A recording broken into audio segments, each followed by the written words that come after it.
இன்றைக்கி நம்ம பார்க்க போகிறது மீன் குழம்பு. மீன் குழம்புல கத்திரிக்காய் போட்டு நம்ம பண்ண போகிறோம்.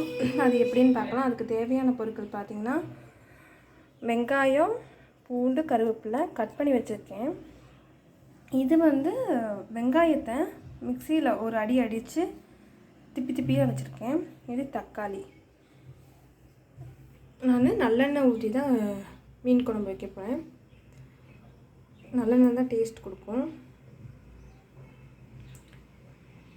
அங்கே மீன் குழம்பு எப்படி வைக்கலான்னு பார்க்கலாம்.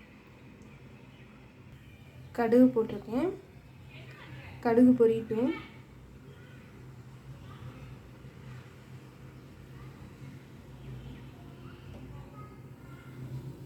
கடுகு பொரிஞ்சிருச்சு. வெங்காயம், பூண்டு, கருவேப்பிலை போட்டுக்கலாம்.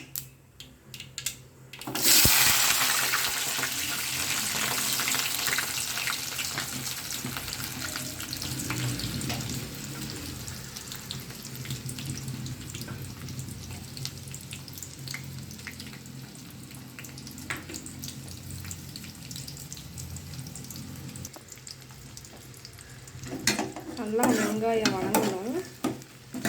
வணக்கிறதுல தான் இருக்குது டேஸ்ட்டே. ஒரு 10 பல்லு பூண்டு போட்டுருக்கேன்.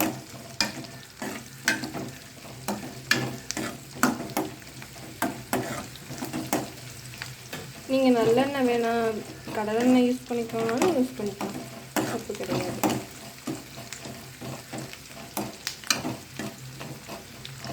ஆனால் இந்த குழம்புக்கு நல்லெண்ணெய் டேஸ்ட் கொடுக்கும். அதனால தான் நல்லெண்ணெயில் சமைக்கிறேன். மீன் மட்டும்தான் போட்டு வச்சு நம்ம சாப்பிட்ருக்கோம். அது கூட கத்திரிக்காய் போட்டு நம்ம சாப்பிட்டதில்லை. அதனால் இது கத்திரிக்காய் போட்டு தான் மீன் குழம்பு வைக்கிறோம்.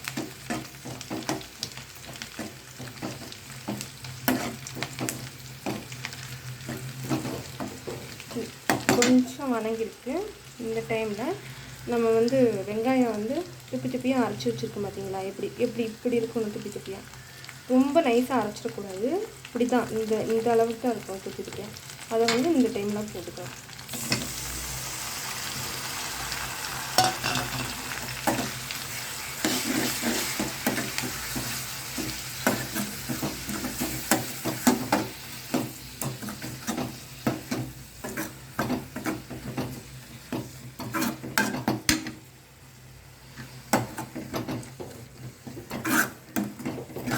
வெங்காயத்தோட பச்சை வாசனை போகணும்.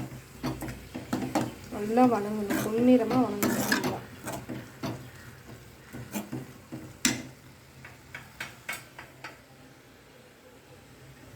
ஐயோ வீடியோ. இப்போ பார்த்தீங்கன்னா, இந்த வெங்காயம் திப்பியாக அரைச்சி வச்சுருந்தோம்னா அதை போட்டேன். வீடியோவில் காமிக்கலை, போட்டேன் பாருங்கள். அதை போட்டு நல்லா வணக்கணும்.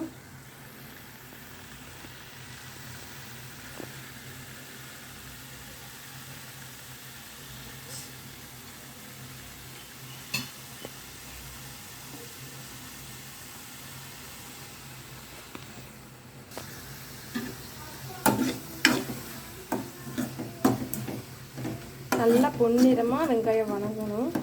அப்போ தான் டேஸ்ட் கொடுக்கும். ஃபஸ்ட்டு எண்ணெய் ஊற்றிருக்கோம். எண்ணெய் ஊற்றி கடுகு போட்டு பூண்டு, வெங்காயம், வெட்டி வச்ச பூண்டு வெங்காயத்தை போட்டு வணக்கி, அதுக்கப்புறம் நம்ம வெங்காயத்தை அரைச்சி விழுதாக வச்சுருந்தோம்னா அதை போட்டிருக்கோம். அது திப்பியாக உள்ள வெங்காயத்தை போட்டிருக்கோம். அது நல்லா வணங்கணும். அந்த பச்சை ஸ்மெல்லாம் போகணும், வெங்காயத்தோட பச்சை ஸ்மெல்லு. அதுக்கப்புறம் தான் நம்ம தக்காளி போடணும்.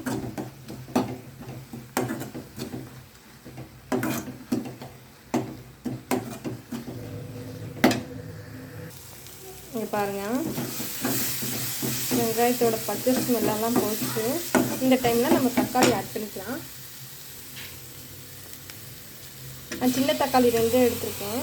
ஏன்னா புளியை ஊற்றுறதுனால பெரிய தக்காளி 1 யூஸ் பண்ணிக்கோங்க.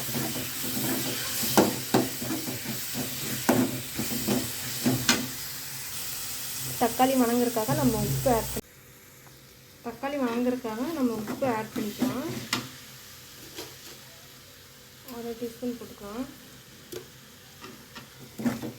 தக்காளி வணங்கணும்னா நல்லா வணங்கினா தான் டேஸ்ட் இருக்கும்.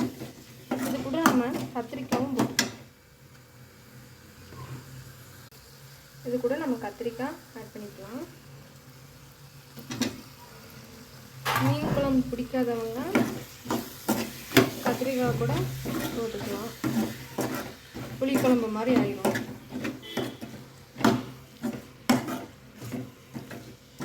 தனித்தனியாக செய்யறதுக்கு இதே புளிக்குழம்பாச்சா இதுலேயே கத்திரிக்காய் எண்ணெயிலேயே நல்லா வணங்கணும். வணங்கட்டும். பாருங்கள், கத்திரிக்காய் நல்லா வணங்கிருச்சு, தக்காளி நல்லா வணங்கிட்டு தொக்கு மாதிரி இருக்கு பார்த்தீங்களா, இந்த மாதிரி வரும். அப்போ தான் டேஸ்ட்டு கொடுக்கும். நம்ம எவ்வளோ தூரம் வணக்குறோமோ அதுதான் டேஸ்ட்டே இருக்குது. இந்த டைமில் நம்ம மஞ்சள்தூள் ஆட் பண்ணிக்கலாம். 1/2 டேபிள் ஸ்பூன் மஞ்சள்தூள்.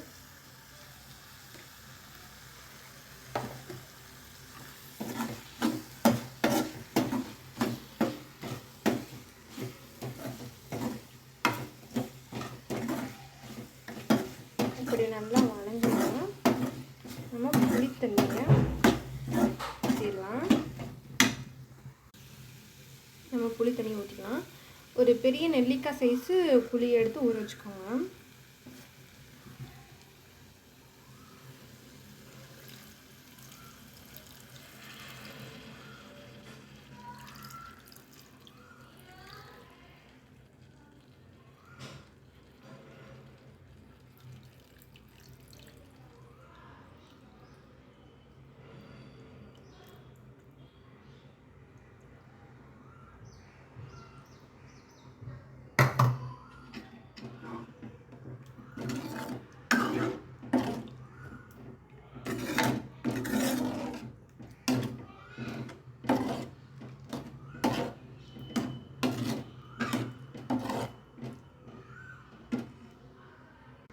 இப்போ வந்து மிளகாத்தூள் போட்டுக்கலாம்.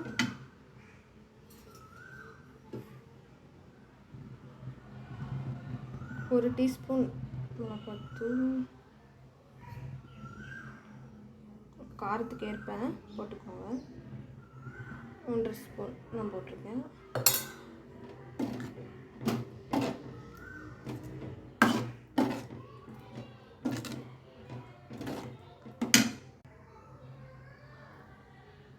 மிளகாப்பொடி ஆட் பண்ணியிருக்கோம். திக்காக வேணுங்களுக்கு திக்காக யூஸ் பண்ணிக்கோங்க இந்த டைமில். ஏன்னா நம்ம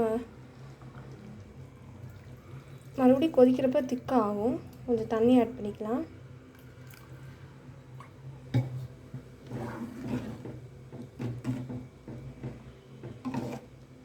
மிளகாத்தூள் பச்சை வாசம்லாம் போட்டோம்.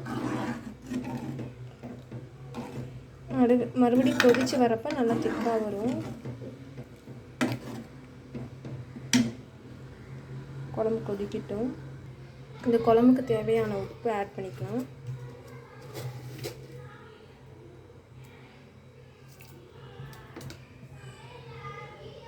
குழம்பு நல்லா கொதிக்குது. இந்த டைமில் மீன் ஆட் பண்ணிக்கலாம்.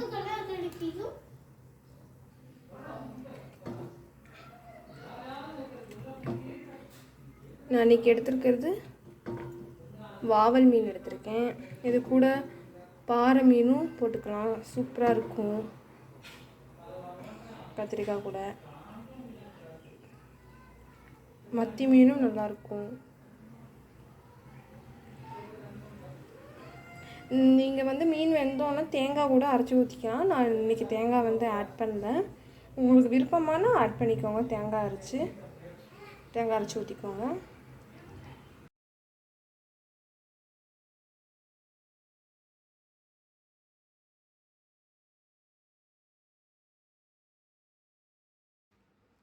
மணக்க மணக்க மீன் குழம்பு ரெடி. மீன் வறுவலும் ரெடி. பாருங்கள்.